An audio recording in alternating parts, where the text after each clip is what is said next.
dapat ay isang hangarin, isang plano, isang mataas na hangarin ng tao na maging masaya. Happiness must be a goal, it must be aspired for, and happiness must be attained. Kailangang malasap yan, kailangang maranasan ng tao. Happiness must be protected from thieves, from spoilers, from vexations. In fact, happiness must be made, and if needed, must be invented. Sa Ecclesiastes 3:12-13, ano po ang sabi ni Solomon? Pinakamatalinong taong naglakad sa balat ng lupa. I know that there is nothing better for men than to be happy and do good while they live, that everyone may eat and drink and find satisfaction in all his toil. This is the gift of God. So kailangan po meron tayong goal to be happy. Because if you fail to plan, you actually plan to fail. And if you fail to plan to be happy, you're actually planning to be sad.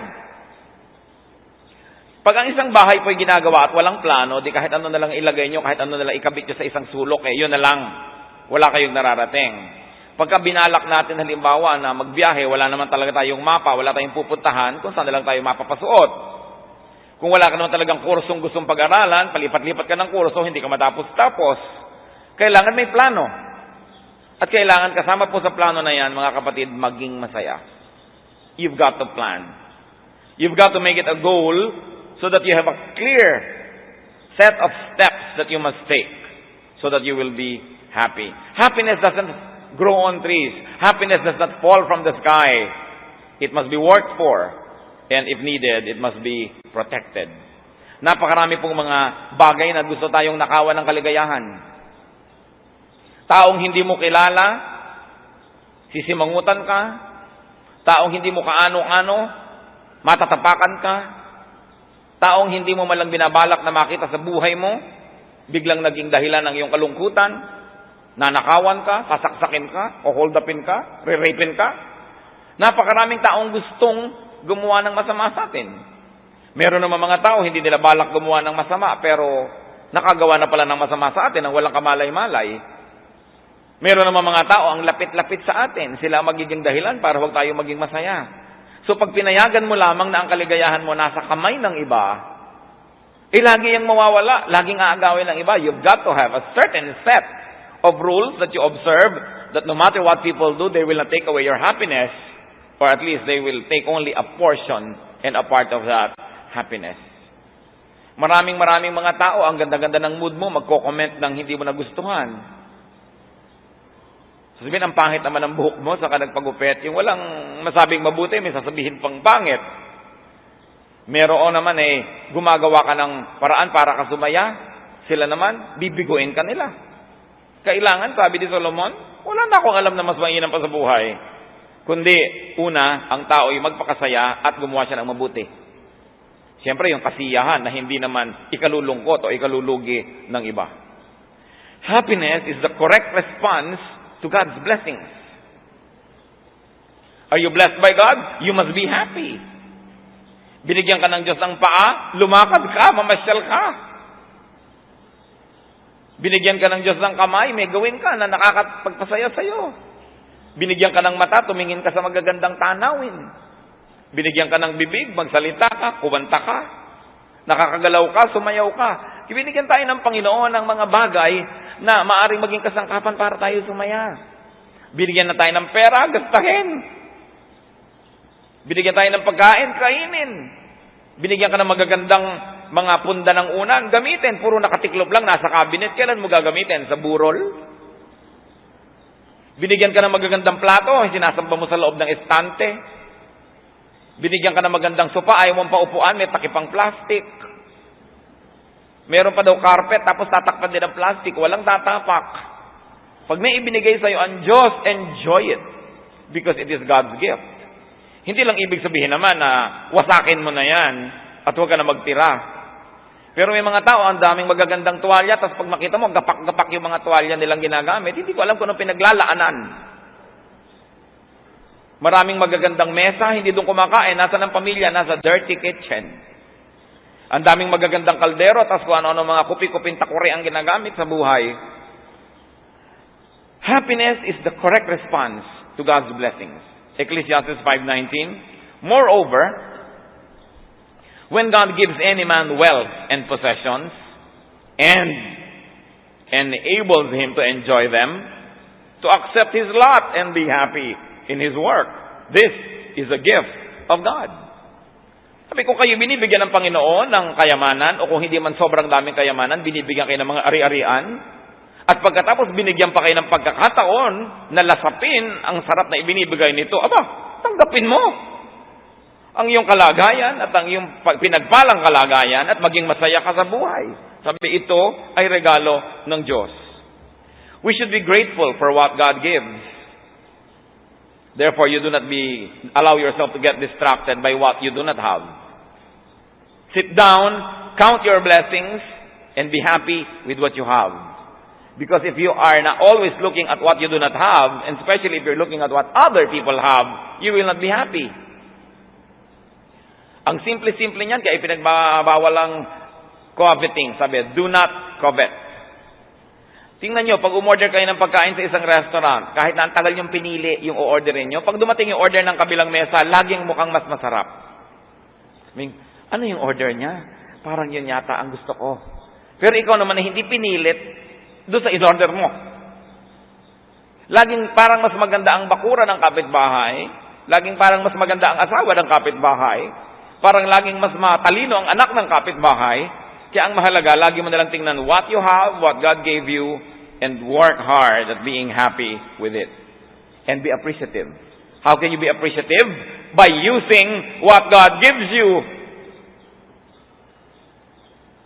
Kung kayo man po nagregalo ng isang bagay, ako may mga taong tinigilan ko ng regaluhan kasi hindi ko nakikita ang ginagawa. Share what God gives. Kasi po merong miraculous, magical happiness ang sharing. At yun lang mga nagbibigay ang nakadiscover nito na meron palang ligaya at sarap at saya na nakareserba para lang sa mga mapagbigay. Merong ganung uri ng kaligayahan na hindi nararanasan ng mga makasarili, ng mga selfish people. And you should remember this, when God gives you good things and then gives you the opportunity to enjoy them, that's double blessing. Sabi, when God gives you and enables you to enjoy it. So what enables us to enjoy? Time. Kailangan natin ng oras para mag-enjoy. Ipinaplano din natin ng oras. Mga kapatid, pag hindi ninyo ipinrotekta ang oras nyo mula sa kung kani-kaninong manghihingi ng oras, mahihingi ng lahat ang oras nyo at walang natira sa inyo. Samahan mo naman ako doon. Kahit naman ayaw mo sumasama ka, hiningi niya ang oras mo. Sana yung oras na yun, nagamit mo na for your own enjoyment, pinamigay mo na naman. Yung mga hindi marunong magsabi ng no sa lahat ng imbitasyon. Yung mga may darating sa bahay mo, balak mo maglinis ng lahat ng cabinet, at 3 oras na ayaw pang umalis. Nanakaw na niya ang kaligayahan mo. Kaya pwede mo sabihin, alam mo, pwede pa ako makipagkwentuhan ng 10 minutes. Pagkatapos, maglilinis ako ng cabinet ko, umuwi ka rin at maglinis ka rin ng cabinet mo. Hindi yung sang-ayon ka na lang na ubusin ng tao ang iyong oras. Alam niyo, marami mga tao, lalo yung mahilig magpa-counsel. Kaya akala nung ibang hirap naman magpa-counsel sa mga pastor. Bakit may appointment pa at may oras-oras pa? Kasi karamihan ng namang problema, walang ibang gustong gawin kundi huminga ng huminga. So magpapa-counsel sa'yo. 2 oras na kayo nag-uusap, wala pang tinutumbok. Sabi ko, teka, magpapa-counsel ka ba? Ano bang goal ng counseling natin? Gusto mo mahingi ang payo ko o gusto mo lamang talagang umatukal dyan at pakinggan kita ng pakinggan at paulit-ulit ka na para na tayong ruwedang paikot-ikot? Even the time of pastors and counselors must be protected from those who like to consume them needlessly. Kailangan ipinoprotect nyo yung enablement nyo to be happy. Therefore, you must be able to say no when you must. What other enablement does God give us? Not only time, so you value your time and you plan your time, but also people to enjoy with. Alam niyo naman, happiness multiplies when there are people you share it with. And sorrows become smaller when there are people to share it with. So people are blessings. Pero kung kagalit mo ang iyong hipag, kagalit mo ang iyong kapatid, kagalit mo ang iyong manugang, kagalit mo ang iyong biyanan, kahit saan ka tumingin, naiinis ka, siguradong magiging malungkot ka. Kaya kailangan, kung napapansin mong marami kang kagalit, suriin mo ang iyong sarili, baka something's very wrong with you, or you are a saint and you're a perfect person, then something's wrong with the world, but still, you have to do something to be happy in spite of the people around you. Gagawa ka ng paraan. When God enables you to have good health, kailangan ine-enjoy mo yan. Hindi lahat ng araw, mga kapatid, malusugan tao. Hindi lahat ng sandali ay malakas ang katawan. Kaya dapat sa mga panahon na malakas ang katawan, samantalahin. Gusto niyong akyatin ang bundok Banahaw, akyatin niyo na habang hindi pa kayo punong-puno na arthritis. Habang meron tayong pagkakataon, o kaya meron tayong sakit, may mga moment na gumagaling tayo, do something that you like to do. You've got to be creative, but you've got to fight for your right to be happy. At alam niyo, kung tao ay sasaya, hindi siya dapat laging nag-iimpok. Hindi siya laging nagtitipid. Nag-iimpok ka ng konti, nagtitipid ka ng konti para sa iyong mga mga emergencies na mangyari.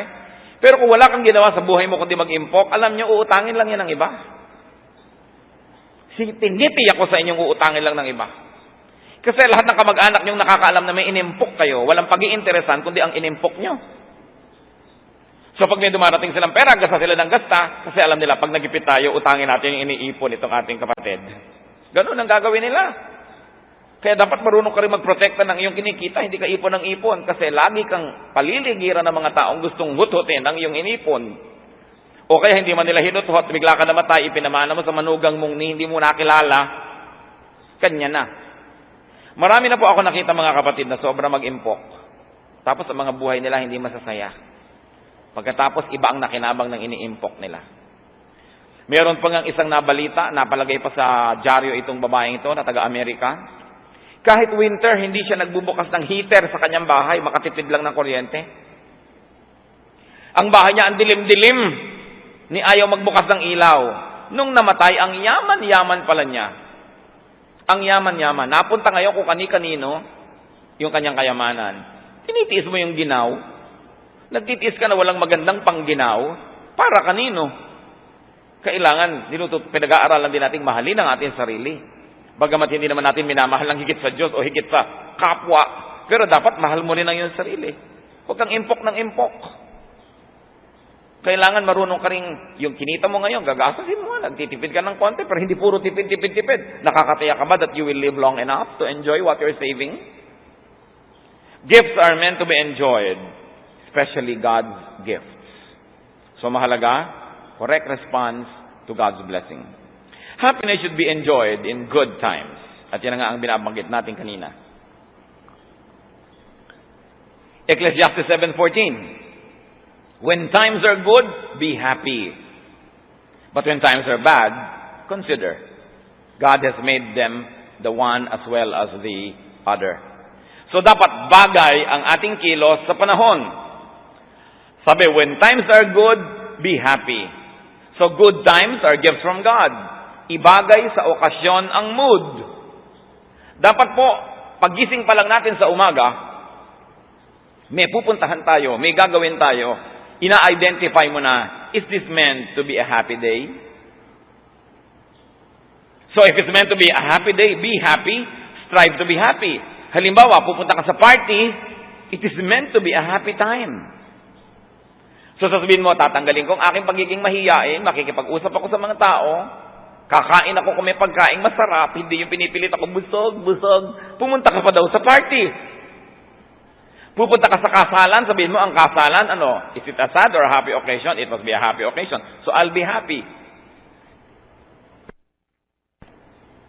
Ilang libong magulang lang nakita kong ikinakasal ko ang anak, tas ang mukha, akala mo ensemadang malolos. Akala mo pinilipit na tinapay ang mukha. Siguro hindi niya gustong mabibyanan ng kanyang anak, hindi niya gusto ang kanyang magiging manugang, pero utang na loob, ikinakasal na. Wala nang bawian. So magpakasaya ka na dahil kasalan. Tuloy ipinapakita yung video hanggang kaapu-apuhan mo, sabi ng mukha mo, kasal. Gusto kong pagsasampalin yung mga nanay, pak! Bakit ganyan ang itsura ng mukha mo? Kasalan ito. Meron naman, umaten pa daw, wala kinakausap. Hindi kikimo kahit kasalan. Lahat na ng tao nakikiramdam. Bakit? Galit yata sa ate, galit yata. Pati tuloy kaligayahan ng iba, naapektuhan na. Pupunta halimbawa sa mga reunion, pagkatapos magmumukmuk sa isang sulok, hindi naman makikipag-usap sa mga pinsan, sa mga kamag-anak. Meron pa daw, holiday, bakasyon. Pamilya, nag-ipon, nagplano na magbakasyon kung saan. Pagkatapos ng kagalitang mag-asawa dahil lamang naiwan ang kung ano, naiwan ang termos. Magdadabog na ng 3 araw na bakasyon. Nagkagastos pa daw, tapos yung pala, palulungkutin lang niya. So sabi, when times are good, be happy. It is important, brothers and sisters, that you identify the time. Ngayon, pupunta kayo sa lamay, tapos doon kayo halakhak ng halakhak. Wala kang makipagkwentuhan, kainin lahat ng mga butong pakwan doon at mga kumpitis. Parang wala ka sa lugar. So, ito, this is a sad occasion, so I'll try to be subdued. It is time to be sad. In other words, you identify. Igalang nyo ang okasyon. Because sometimes we spend a lot of money, a lot of work, a lot of effort to put up an occasion so people will be happy. Tapos maninimangot ka. Tapos may hindi ka nagustuhan kilos ng isang tao, narinig mong ganito, magdamag ka na, maghapon, 3 araw ka nang magmumukmok, affecting everybody around you. That's why it is so selfish. Because of course, people around you will be affected.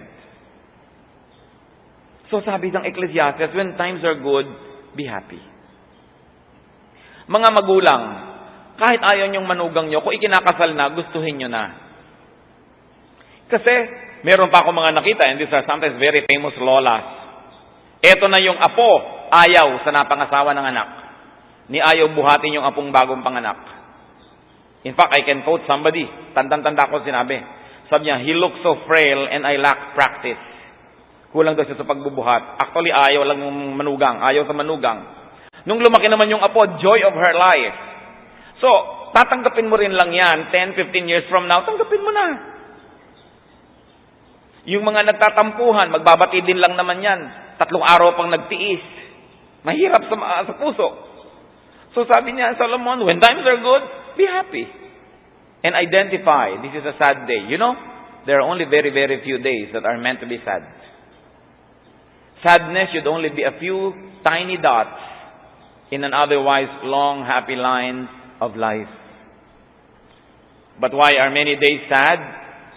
Because people choose to be sad. And because people choose to make other lives around them miserable. Because they feel miserable, they make everybody else become miserable. And that is the height of selfishness. Kailangan maging masaya ang tao. Sayang ang buhay kung malungkot lang. Happiness is to be had in youth. Ecclesiastes 11:9. Be happy, young man, while you are young, and let your heart give you joy in the days of your youth. Follow the ways of your heart, and whatever your eyes see. But know that for all these things, God will bring you to judgment. So sinabi, magpakasaya ka, huwag mo lang lilimutin, naharap ka sa Diyos. In other words, kung anong kaligayahan na pwede mong gawin, gawin mo. Huwag ka lang lalampas sa tama, dahil tiyakin mo, at tinitiyak ko sa iyo, huhusgahan ka ng Panginoon pagdating ng araw. Pero lahat ng pwede mong gawin na kasiyahan na hindi naman ipanghuhulga sa iyo at isusumbat sa iyo ng Diyos at hindi ka pagbabayarin, gawin mo dahil bata ka sabi. Kaya tama-tama sa mga youth na maging masaya dahil wala pang masyadong worries, responsibilities, wala pang masyadong mga illnesses and awareness about the sad facts of life. So it's a time to be happy. But many of us don't allow the young people to be young. Isasama pa daw mga bata sa picnic, sa excursion, pero walang lalabas ng bahay. Walang pupunta sa tubig. Walang pupunta sa may puno. Ba't hindi niya nila ikulong? Para madalian kayo mag-alaga at huwag siyang manganib. Kaya kinakailangan pinapayagan din natin ng mga young persons. Pero siyempre may limitasyon. Kung may danger talaga, hindi. Pero you should define what danger is. Hindi yung sobra na linis ng bata. You know, children should be clean enough to be healthy, but dirty enough to be happy. Pag sobrang linis, parang lagi nasa ospital, una, hindi na nakaka-develop ng antibodies, humihina tuloy ang katawan.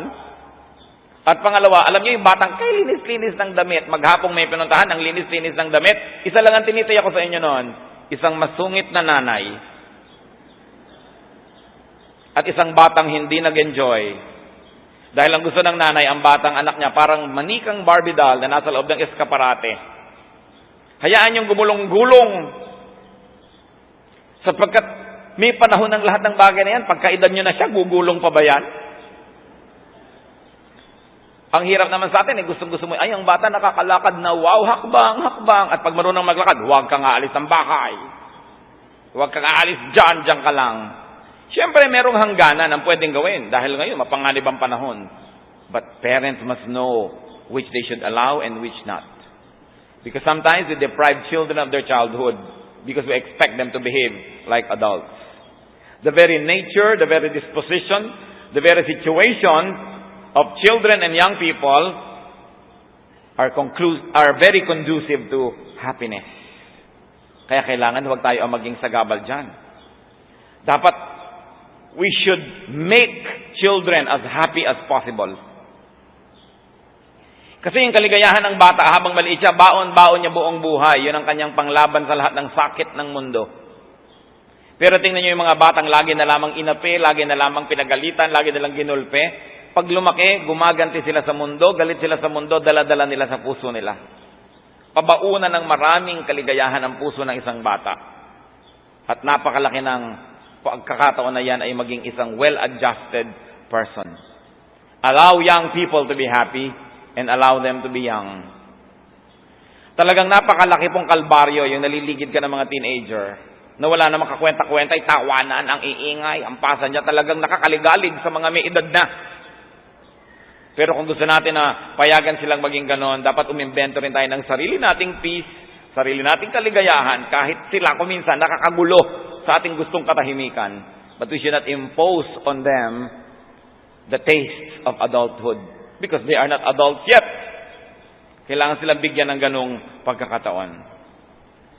Sapagkat dumarating ang pagkakataon, ibigin man nilang sumaya, ibigin man nilang lumakad, hindi na rin nila kaya. John 21 verse 18. I tell you the truth, and this is the Lord speaking. When you were younger, you dressed yourself and went where you wanted. But when you are old, you will stretch out your hands, and someone else will dress you and lead you where you do not want to go. Sabi ni Lord, darating ang panahon, binibihisan ka ng ayaw mong isuot sa'yo, dinadala ka sa ayaw mo, pero matanda ka na kasi wala kang choice. So, yung batang pwede pang magbihis at pwede pang pumunta doon, hayaan. Huwag lang naman yung sinipo na dahil kita na yung pusod, nagdamit pa daw. Kailangan na pagbibihis ay decente, hindi ka nagiging sex object. But we should allow a little leeway. Nung araw, pati haircut talaga, very regulated. You know, kasi yung magulang crew cut, gusto yung anak crew cut din. So, binibigyan natin ng konting pagkakataon yung mga young people to be young, not to be like us. Because when they are our age, they will be like us. But when they are young, we allow them room to be young. So long as they have limits and they do not needlessly endanger their lives. It is important in life so that we can be happy. Happiness should be expressed. Happiness should be celebrated. James 5:13, is anyone happy? Let him sing songs of praise. In other words, masaya ka na pala. Huwag mo nang pigilin. Ang pipigilin lang kasalanan. Pero yung masaya ka, bakit ayaw mong ipahalata? Gustong-gusto mo na yung kinakain mo, magtitira ka pa ng konti, ay baka mapagsabihan akong patay gutom. Gusto mo na pala, kainin mo lahat. Natutuwa ka pala, tumawa ka. Meron naman natutuwa na ayaw pang tumawa, baka mapagkamalan ako mababaw. Kaya nga sabi ni Sampaguita, ayaw ka ng patry-try, ang gusto ko ay todo bigay. Basta't hindi sa kasamaan at hindi sa kasalanan, celebrate, be open, And I tell you, brothers and sisters, say yes more often to the good things. Pero mga tao, gusto mo ba ito? Hindi. Hindi ka pa tapos mag-alok? Hindi. Sobrang defensive. Akala mo, pag inaalok mo, pinagbibintangan mo siyang patay gutom. Gusto mo ba sumama? Hindi. Gusto mo ba nito? Ayaw. Gusto mo ng unan? Hindi. Lahat ng comfort na iaalok mo, ayaw tanggapin. Pride yun eh. Or insecurity. Kasi hindi sanay na binibigyan ng mabubuting bagay, ang tendency agad magduda sa nag-aalok. Gaano karami pong kaligayahan, mga kapatid, ang na-miss natin just because we did not say yes to the right things. Kaya kailangan mas marunong tayong magbukas-bukas. Lalo pangat kung ang assessment nyo sa sarili nyo, hindi naman kayo talaga ganun kasaya. Dapat may baguhin sa equation para maiba yung product. Ibahin ang timpla para yung ending maiba. And the Bible says that happiness is for the godly. Matthew 25, 21, and 23.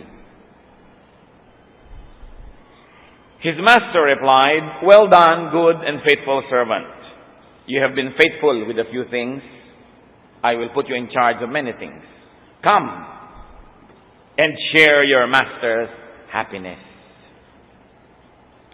So yung mga tao pong kinalulugdan ng Diyos, hinahayaan niyang makihati sa kanyang kasiyahan.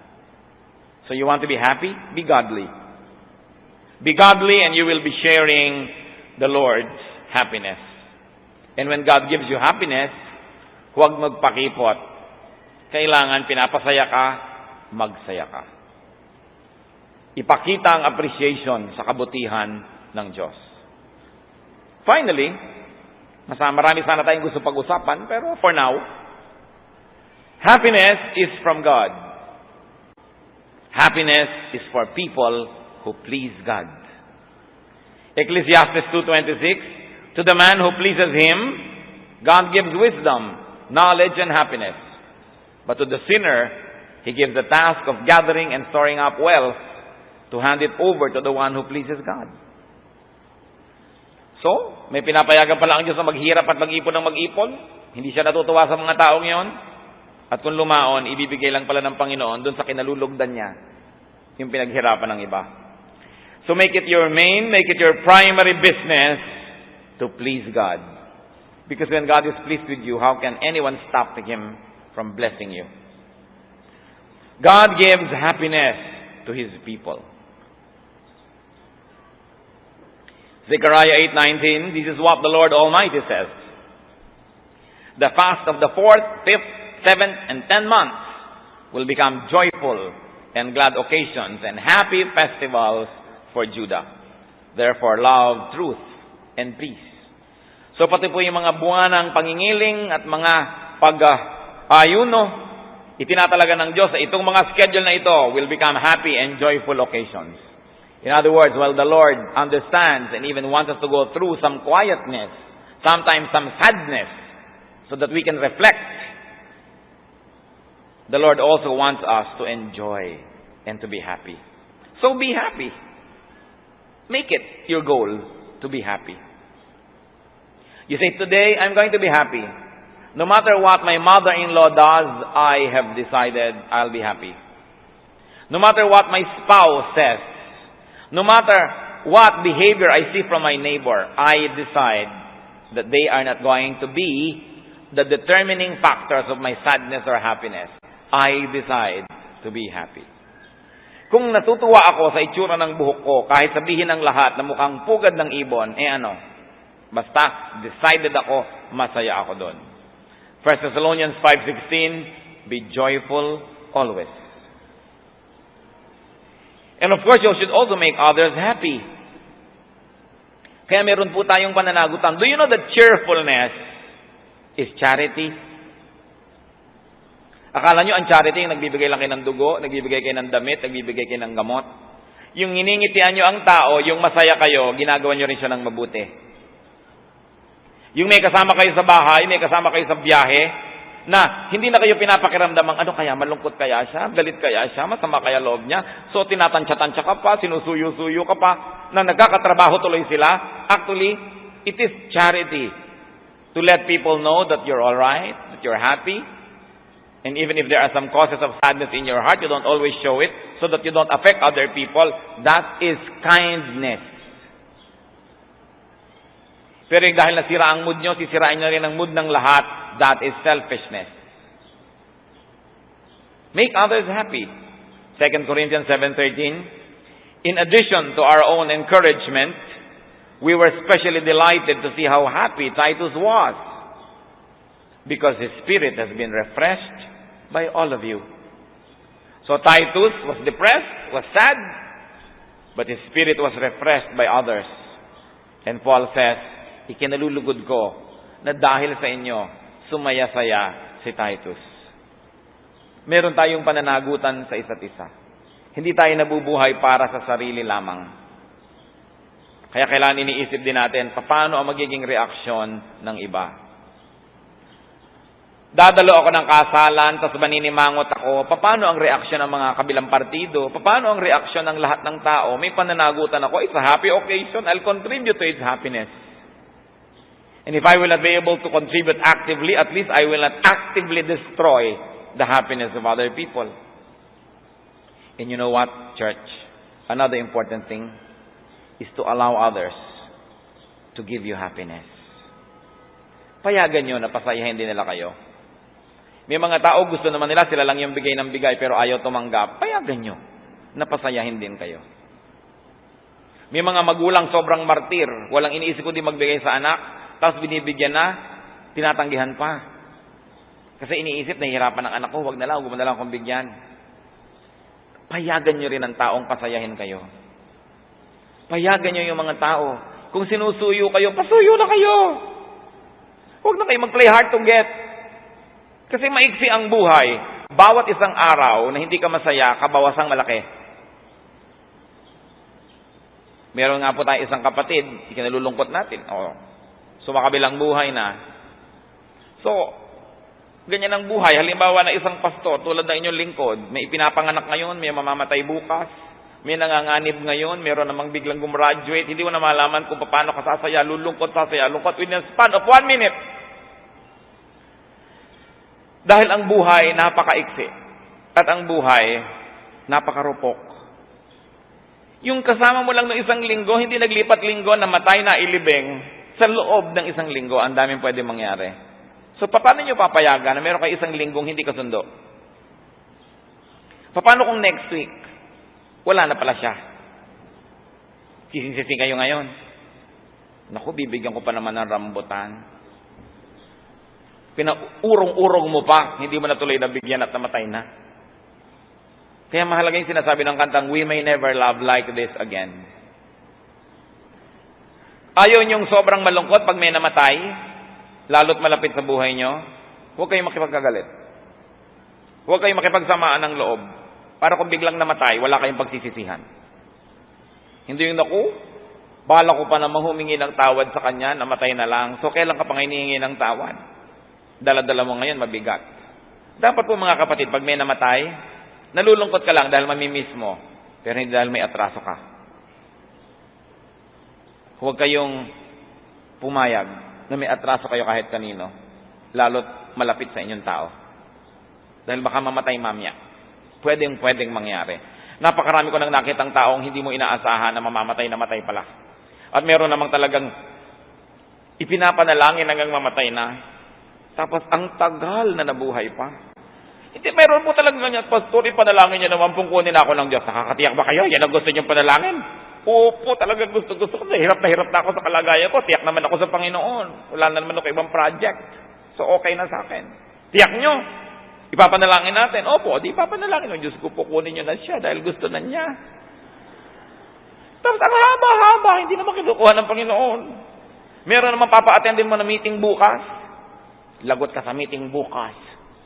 Yung pala, namatay na ngayon.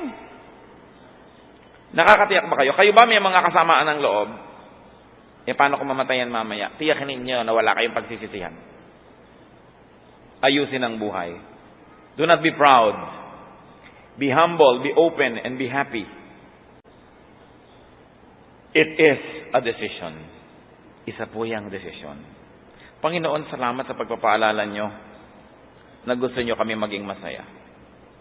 Nawa sa sandali ng pagbubulay-bulay na ito ay nakita namin kung ano ang magiging dahilan o nagiging dahilan sa kakulangan ng kasiyahan ng ilan sa amin. Kung may nakita po kayo, Panginoon, na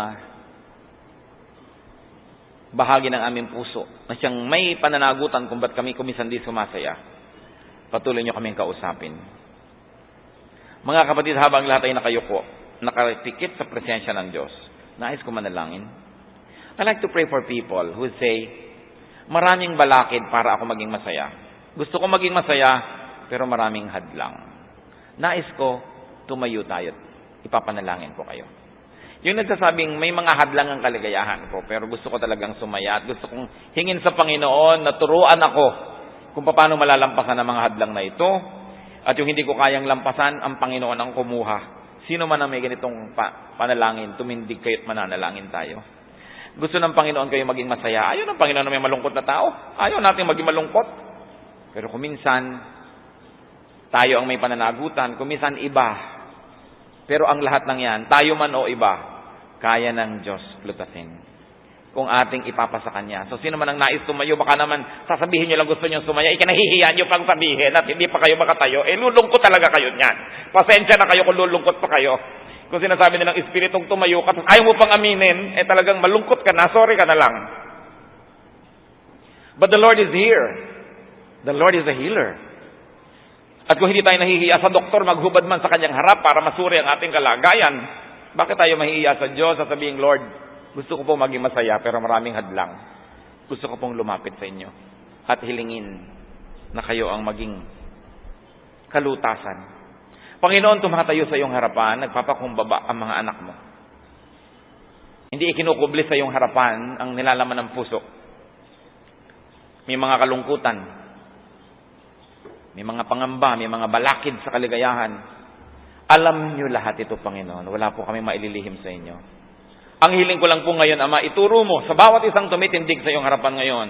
Una, kung sila mismo ang may pananagutan kung ba't di sila masaya. Ituro mo ang higit na tamang paraan. Ituro mo at ituwid ang aming mga pag-iisip at pamamaraan, Panginoon.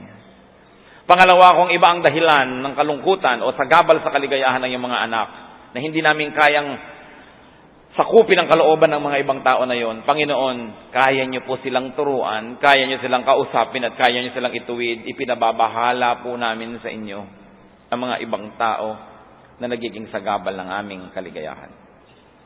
At kung ang sagabal na ito, Panginoon, hindi ibang tao, kundi mga bagay, pananalapi, mga sakit, mga karamdaman, mga alalahanin, lalong-lalo naman, Panginoon, na kaya niyo po ang mga ito. Ipinagtitiwala namin sa inyo at turuan mo po kami magtiwala sa inyo. At kung ano man ang aming kalagayan, ano man ang kulang sa aming panukat, matuto pa rin kami, Panginoon, ay paglaban ang pwede kaming maging masaya kahit may kulang sa buhay. Maraming mga taong sobra-sobra ang mga tinatangkilik, subalit di rin masaya. Kaya ituro mo sa amin, Panginoon, na ito hindi sa kayamanan o karalitaan, kundi ito sa kalagayan ng aming puso kung paano kami magiging masaya. Hindi sa dami o kakulangan ng tao sa aming paligid. Hindi sa kalagayan namin sa lipunan, kundi sa kalagayan ng relasyon namin sa inyo, kami magiging masaya. Ituwid niyo ang aming mga kalikuan. Paglinawin niyo ang aming mga kadiliman, Panginoon. At kung niloloob niyo, Panginoon, sa inyong mahiwagang pamamaraan, na kami dumanas talaga ng lungkot upang kami mapag-isa, makapag-isip-isip, magbulay-bulay, ituro mo rin sa amin ito, Panginoon, na tanggapin ang pansamantalang mga kalungkutang ito. Matuto kami mula sa mga leksyon ito. At kung kami natuto na, hanguin mo kami sa mga bagay na ito, Panginoon. Kalooban niyo nawa ang maganap. At idinadalangin ko, anak, mga kapatid, inilalapit ko sa Panginoon ang inyong mga puso. Panginoon, tingnan niyo po ang puso ng bawat isa. Hipuin ninyo ang mga pusong nag-iisa. Ang mga pusong nangangamba, ang mga pusong maraming takot, ang mga pusong maraming kalungkutan, pangungulila, hinanakit, mga tampo, mga sama ng loob, mga galit, mga pagkapuot. Ang lahat ng ito, Panginoon, ay sagabal upang kami maging makadiyos at masaya. Alisin mo sa aming puso, Panginoon. You have given us free will, so it can be in our will to be angry. But Lord, right now we surrender that will to you now and ask you, let your will be done Uproot all of these negative thoughts and feelings from our hearts and replace it with peace. Replace it with contentment. Replace it with godliness and holiness. Replace it with your joy and peace that transcends understanding and logic. And we pray, O God, that your peace will rule in our hearts. And as we become peaceful, there is no doubt that we will be happy. Ituro mo sa amin, Panginoon, to be happy in whatever station in life we are, in whatever situation, economically, emotionally. Teach us, O Father,